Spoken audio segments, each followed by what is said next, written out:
Radio Sucesos 101.7 FM presenta su noticiero Sucesos con Milton Pérez y Verónica Larrea. Un periodismo libre para una democracia plena.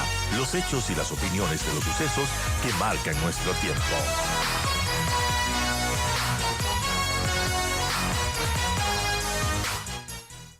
Gracias por aceptar nuestra invitación tan tarde. Ayer todo se produjo en la noche. ¿Cuál es su primera reacción a la decisión de la Corte Constitucional?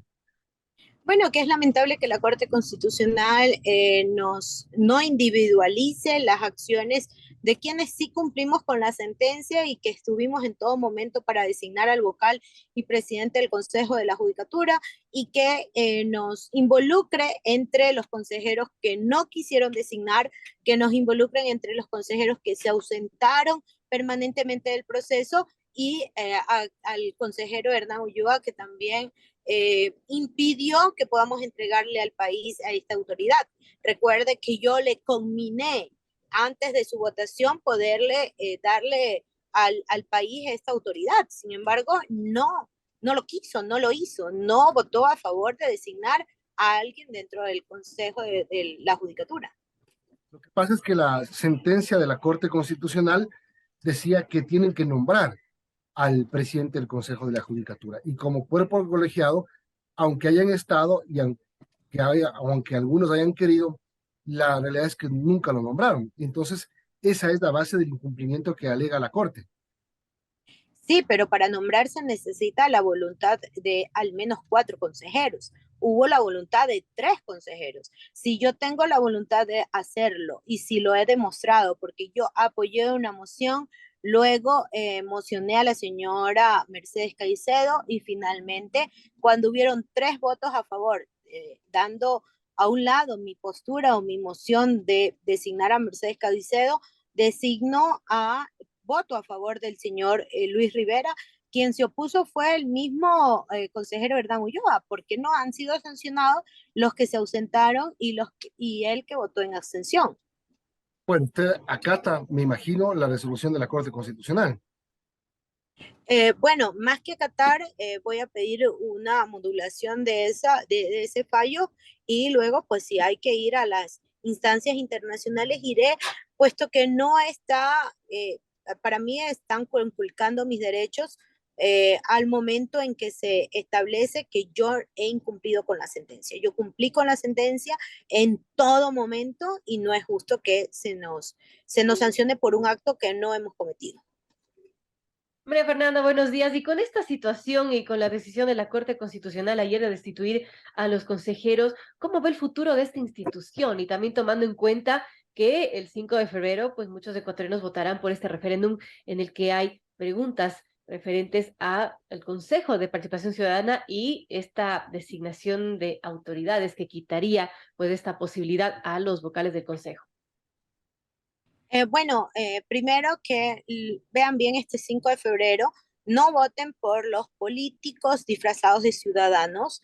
Eso es lo que ha hecho tanto daño al país, que siempre estén con ese cálculo. No, yo no voy a la sesión para que no haya el quórum respectivo, o no voto a favor para que no alcancen los votos. Lo que tenemos que es ver bien quiénes sí son ciudadanos, quiénes tienen o quiénes están y han demostrado el interés por todo el país.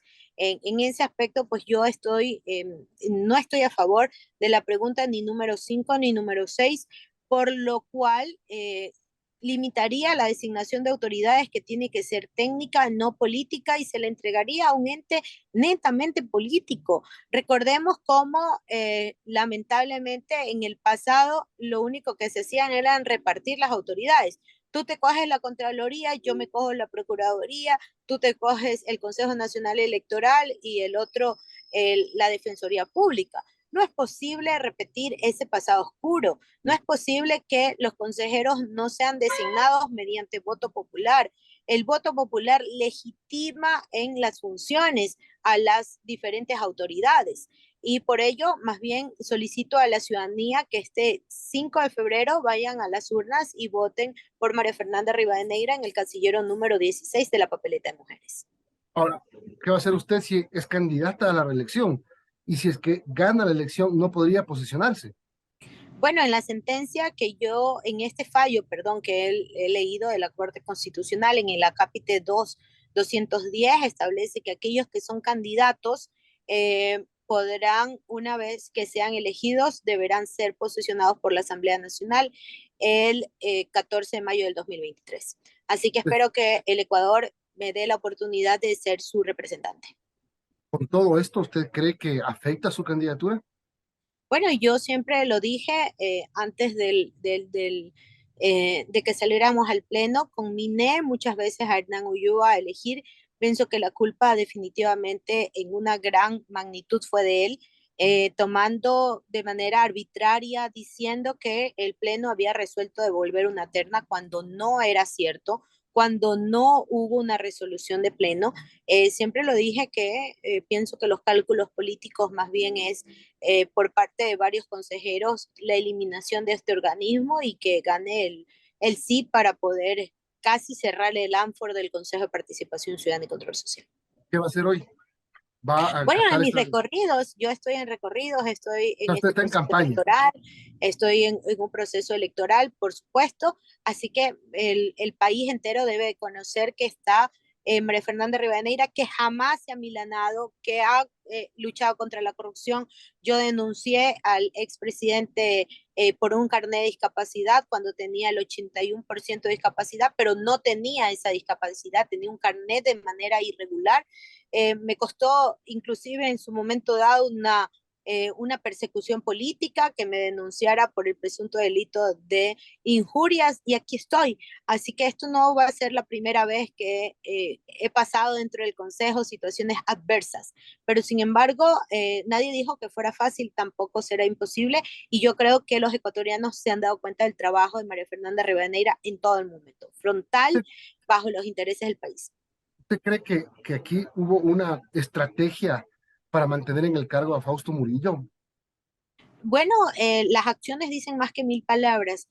Querido Milton, dice Juan Gabriel, lo que se ve no se pregunta. Y tres consejeros estuvimos en todo momento para designar al vocal y presidente del Consejo de la Judicatura, pero Hernán Ulloa lo impidió. Las acciones están ahí, lo impidió totalmente en el último momento.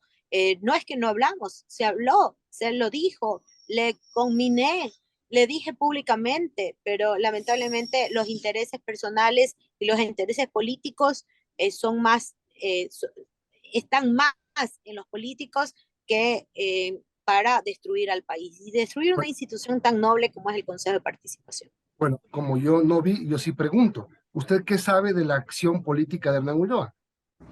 Bueno, yo le conminé, mire, querido Milton, recordemos cómo fue el proceso. Primero, uno de los consejeros mociona para ser designado al primero de la terna. Yo apoyo la moción. No hubieron los votos requeridos. Luego, en ese momento en que no hubo los votos requeridos, el señor Hernán Ulloa hace un llamado al secretario para que lea el artículo 23 y resuelve él, sin mocionar absolutamente nada. Dice que se devolverá la terna nuevamente. Yo inmediatamente abro el micrófono y le solicito la palabra porque estaba presentando una moción, porque no había un solo candidato, habían tres candidatos que podían los tres ser designados. Y presento la moción para ser designada la señora Mercedes Caicedo. No alcanzó los votos requeridos. Y la tercera moción que se presenta fue la de designar al señor Luis Antonio Rivera. En ese momento vota mis dos compañeros que me antecedieron, que me anteceden en la votación, votan a favor y yo me sumo al voto. No sin antes decirle, presidente, yo me estoy sumando a la votación para poder entregarle al país esta autoridad. Lo conmino a usted a que podamos entregarle esta autoridad al pueblo ecuatoriano, y su voto fue en abstención. ¿Quién impidió la designación? Fue el señor Hernán Ulloa, en todo momento. Desde la primera votación, desde la primera moción, él dijo que ya no habían los votos requirientes y por lo tanto necesitábamos solicitar una nueva terna. Lo dije ante la Corte Constitucional que no era posible solicitar una nueva terna, puesto que el proceso no se había tomado una resolución. Al contrario, la misma sesión había sido abierta y estaba solo para la reanudación y la votación respectiva. Sin embargo, vimos, y la propia sentencia dice, que por 4 ocasiones se llamaron a sesiones y los consejeros no acudieron. ¿Qué consejeros no acudieron? La señora Sofía Almeida, que no acudió en ninguna de los procesos para designar al vocal del Consejo de la Judicatura. Ahora yo pregunto, ¿por qué tengo que pagar la culpa de consejeros que no van a trabajar, que se ausentan dependiendo del interés político, o de consejeros que votan en abstención? Cuando yo cumplí, apoyé la moción, mocioné y voté a favor. ¿Por qué se me sanciona con la destitución por parte de la Corte Constitucional? Bien, veremos qué sucede. 9 en punto y tenemos que despedirnos, Milton. Así es, vamos a esperar. Ahora se ha anunciado una rueda de prensa de Hernán Ulloa en el Consejo de Participación Ciudadana, a ver qué dice. Ya ha anticipado que él acepta la decisión de la Corte Constitucional. Gracias, María Fernanda Rivadeneira, vocal y vicepresidenta destituida del Consejo de Participación Ciudadana. Buen día. Muy buenos días y recuerden buscarme en el casillero 16 de la papeleta de mujeres. Soy María Fernanda Rivadeneira. No puede hacer campaña y usted lo hace, ¿no ve? No, sí puedo promocionar mi nombre y mi casillero. Muchísimas gracias a ustedes. Pero no sale con camiseta celeste. No, yo no soy de la camiseta celeste y el pueblo ecuatoriano lo sabe en mis acciones.